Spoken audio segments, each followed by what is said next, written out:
प्रार्थना के लिए समय नहीं है, क्योंकि याचना नहीं अब रण होगा, संघर्ष महाभीषण होगा। प्रार्थना तो हम कथाओं में कर लेंगे। एक बार निवेदन करूंगी, दोनों हाथ ऊपर उठाएं, मुट्ठियां बांध के इतना जोर से जय जय घोष करना है, क्योंकि दिल्ली से ही उन गीदड़ों ने आवाज लगाई थी कि कितने अफजल मारोगे, घर घर से अफजल निकलेगा।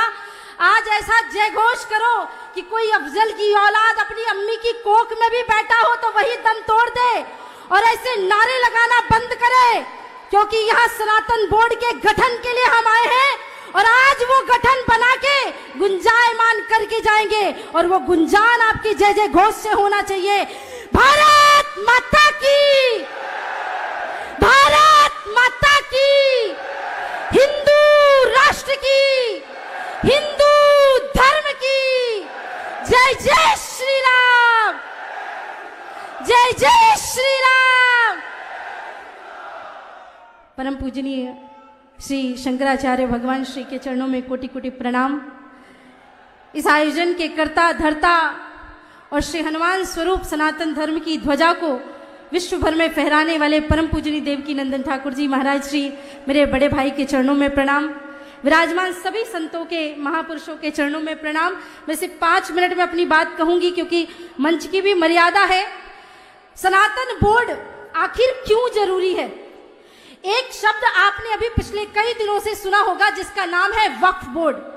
वक्फ बोर्ड एक ऐसा बोर्ड है जिसका भारत की भूमि से कोई लेना देना नहीं था, क्योंकि बंटवारे के बाद जब धर्म के नाम पे बंटवारा हुआ तो मुसलमान कहाँ जाए? पाकिस्तान। हिंदू कहाँ रहे? हिंदुस्तान में। लेकिन हुआ क्या? वहां से हिंदुओं को कत्लेआम करके भगा दिया गया, या तो मार डाला गया, या तो धर्म परिवर्तित करा दिया गया, या तो उनका नामो निशान मिटा दिया गया। और उसके बाद जो वहां के हिंदुओं की जमीनें थी वो किसके पास चली गई? मुस्लिम पाकिस्तान वक्फ बोर्ड के पास। और हिंदुस्तान में, भारत की भूमि में जो हिंदुओं की भूमि थी और इनके मुस्लिमों की भूमि थी वो भी वक्फ बोर्ड को चली गई। इसके बाद भी ऐसी ऐसी जगहों पे ये अपना दावा करते हैं। कभी तो कहते अंबानी का घर वक्फ बोर्ड की जमीन पे बना है, कभी तो कहते फला फला रेलवे स्टेशन वक्फ बोर्ड की जमीन पे बना है।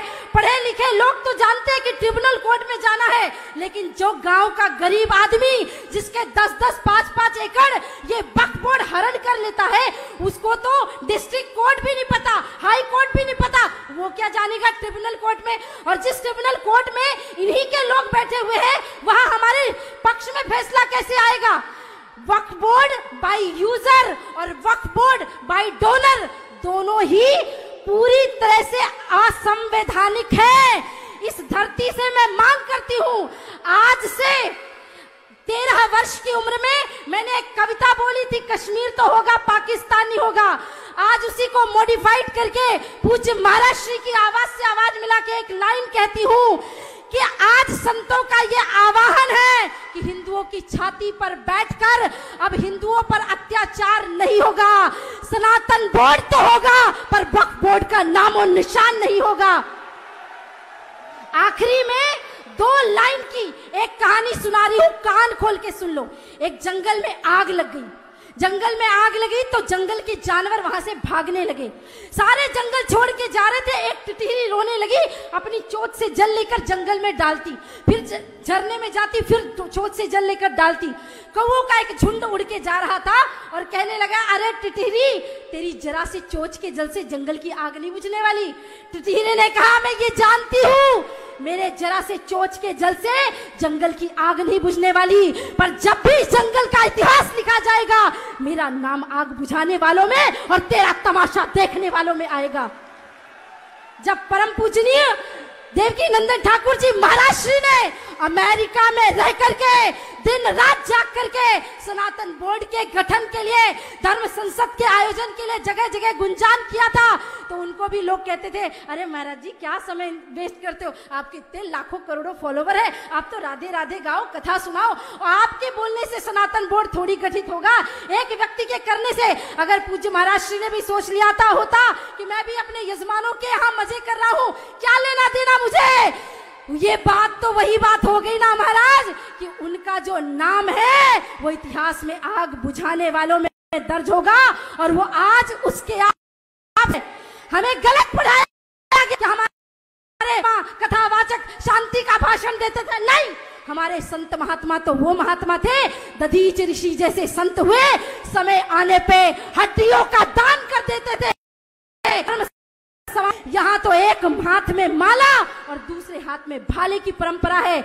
जाने से पहले बस इतना ही कहूंगी, सनातन बोर्ड बनेगा, बन के रहेगा।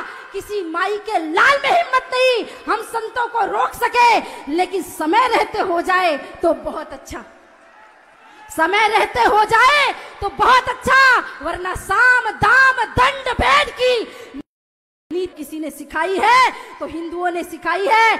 अभी हम माला लेके जयघोष कर रहे हैं, अगर भाला लेकर के दिल्ली की सड़क तो ये संत कोई पीछे नहीं हटेंगे। मैं तो अबोध सी छोटी सी उनकी बेटी हूँ, बहन हूँ, वचन देती हूँ, पहली पंक्ति में आप सभी के साथ सम्मिलित होकर के देश धर्म के लिए आगे बढ़ूंगी और एक लाइन बोल करके अपनी वाणी को विश्राम करूंगी कि जो छेड़ेगा हिंदुओं की हस्ती को अब मिटा देंगे हम उसकी हर एक बस्ती को।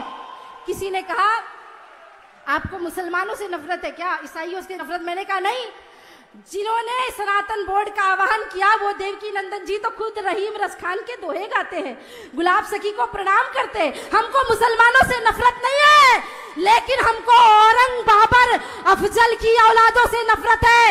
इसलिए इस मंच से आह्वान है कि जो छेड़ेगा हिंदुओं की हस्ती को मिटा देंगे हम उसकी हर एक बस्ती को। रहना है तो रहीम रसखान बन के रहना, औरंगजेब बाबर बने तो खाक में मिला देंगे तुम्हारी हर एक हस्ती को।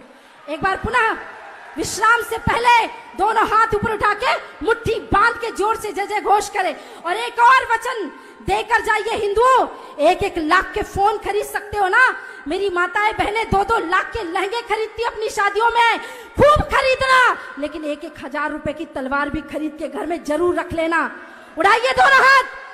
भारत माता की, भारत माता की जय, जय श्री राम, जय जय श्री राम।